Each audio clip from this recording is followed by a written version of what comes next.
Часть вторая. Даша. 3 года пролетели незаметно. Андрей растворился в работе. Алексей Григорьевич брал его ассистентом на все операции. От рутинных аппендэктомий до сложнейших нейрохирургических вмешательств. К концу 1-го года Андрей самостоятельно проводил операции, которые в обычных больницах доверяли хирургам с 20-летним стажем. Они часто работали с животными, отрабатывали технику пересадки конечностей, органов. Особое внимание уделяли операциям на головном мозге приматов. Обезьяны под наркозом, микроскопы, микрохирургические инструменты, точность до миллиметра. Андрей не задавал лишних вопросов. Он просто работал. Вечерами, когда другие сотрудники расходились по домам, он оставался в библиотеке клиники. Часами сидел над учебниками, монографиями, медицинскими журналами на английском, немецком, французском. Впитывал знания как губка. Его жизнь стала операционной и книгами. Квартира превратилась в место, где он спал и принимал душ. Пока однажды майским вечером он не решил прогуляться по парку. Солнце золотило кроны каштанов. Воздух был напоен сладким ароматом цветения. Андрей шел по дорожке, наслаждаясь редким моментом покоя, когда в голове не крутились схемы операций и анатомические атласы. По дорожке навстречу шла девушка. Светло-русые волосы горели в лучах заката, как расплавленное золото. Легкое летнее платье, изящная походка. Андрей смотрел на нее, не в силах оторвать взгляд. И в этот момент из-за ее спины метнулась черная тень. Парень в темной куртке вырвал у нее сумку и рванул вглубь парка. Андрей среагировал раньше, чем подумал.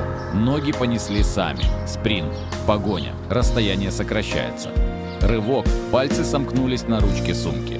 Грабитель резко обернулся. Локоть с силой врезался Андрею в лицо. Вспышка боли.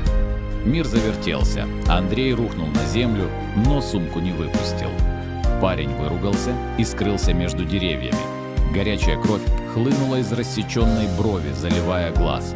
Через пелену красного тумана Андрей увидел девушку. Она подбежала к нему, лицо бледное от испуга. «Господи, вот, возьмите!» Она достала из сумочки платок, ее пальцы дрожали. «Я живу совсем рядом. Пойдемте, нужно обработать рану». Андрей промокнул кровь и прижал платок к брови. Боль пульсировала, но он почти не чувствовал ее, только тепло ее руки на своем локте. Квартира на 3-м этаже. Светлая, уютная, с книжными полками вдоль стен. Запах кофе и цветов. Девушка усадила его на стул в ванной, аккуратно промыла рану, обработала антисептиком, наложила пластырь. Движения были уверенными, без суеты. «Теперь на кухню». Она улыбнулась. «Будем пить чай». Возражения не принимаются. Я должна отблагодарить своего спасителя. Меня зовут Даша. А вас? Андрей. Имя прозвучало хрипло. Он прокашлялся. Они сидели на кухне.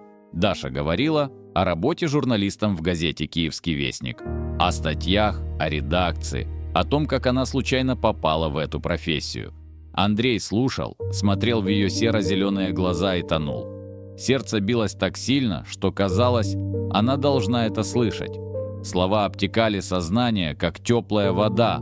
Он не вникал в смысл, просто наслаждался звуком ее голоса, тем, как она откидывает прядь волос за ухо, как морщит нос, когда смеется. Уходить не хотелось. Категорически. Но было уже поздно. За окном сгустились сумерки. «Спасибо вам». Андрей поднялся. «За все. Это я должна благодарить». Даша проводила его до двери. «Приходите еще, если захотите». Он вышел на лестничную площадку и только там осознал, не попросил телефон, не узнал фамилию. Идиот! Ночью он не спал. Злился на себя, прокручивал в голове десятки вариантов, как мог бы поступить иначе. Утром решение созрело само собой. Он должен увидеть ее. Сегодня. Обязательно. Андрей надел лучший костюм, единственный приличный, купленный на первую зарплату. Вышел из дома, сел в автобус, доехал до ее района. И у самого подъезда решительность испарилась. Он сел на лавочку в 10 метрах от входа. Подожду, пока выйдет. Случайная встреча. Время текло, как расплавленный свинец. Солнце описывало дугу по небу. Те не поворачивались, удлинялись. На лавочке возле подъезда две пожилые женщины вели неспешную беседу, время от времени поглядывая на Андрея с любопытством. К закату он уже потерял всякую надежду. Поднялся, опустив плечи, и медленно побрел к автобусной остановке. «Привет!» – сердце подпрыгнуло. Он обернулся. Перед ним стояла Даша, улыбаясь. Светлые волосы, летнее платье, сумка через плечо. «Привет!» Голос прозвучал слишком радостно. Андрей с трудом сдержался, чтобы не обнять ее. «Давно ждешь?» Она взяла его под руку с такой естественностью, словно они знали друг друга много лет. «Да нет, только пришел». Ложь прозвучала неубедительно. «Может, погуляем?» «С удовольствием, подожди, только сумку домой занесу». Она направилась к подъезду. Две бабушки на лавочке оживились. «Здравствуй, Дашенька». Одна из них кивнула в сторону Андрея. «Твой ухажер?» И добавила шепотом, но достаточно громко. «С утра ждет, бедняга». Даша улыбнулась и скрылась в подъезде. Андрей почувствовал, как краснеют уши. Они гуляли по парку до темноты, держались за руки, говорили обо всем и ни о чем, смеялись. Когда совсем стемнело, Даша остановилась, посмотрела ему в глаза. «Пойдем ко мне». В прихожей, раздеваясь, Андрей не выдержал, притянул ее к себе и поцеловал.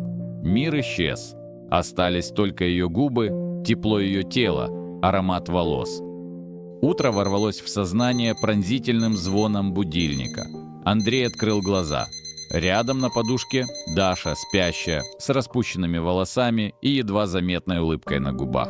Взгляд на часы и холодок по спине. До начала работы 25 минут. Он быстро оделся, наклонился, нежно поцеловал ее в губы. «Ты уже уходишь», — сонно прошептала Даша.